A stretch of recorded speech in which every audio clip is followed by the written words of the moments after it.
Aga mina olen siiralt veendunud, et kõikides meie hädades on süüdi ema.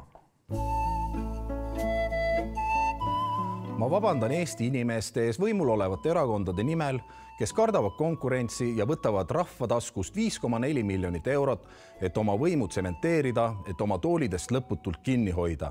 Ma vabandan Kaitsepolitsei, Siseministeeriumi ja Vabariigi Valitsuse nimel, et nad ei soovi avalikustada isikut või isikuid, kes omastasid Venemaalt Veebpangast 20,5 miljonit dollarit Eesti ettevõtjate raha. Ma vabandan poliitikute nimel, kes poliitilise kasu saamise eesmärgil nagu konnad tiigist ühest erakonnast teise kargavad. Ma vabandan poliitikute ja erakondade nimel, kes lubavad tasuta asju omale poliitilise kasu saamise nimel.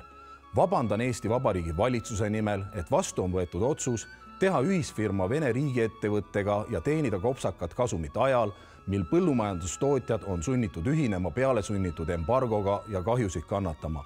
Ma vabandan Eesti Vabariigi presidendi, Eesti Vabariigi Valitsuse ja Eesti Vabariigi Riigikogu ees ja Eesti inimeste nimel, et meie kui tavalised ja lihtsad inimesed olemas oleme ja nende tegemisi segame. Ma vabandan.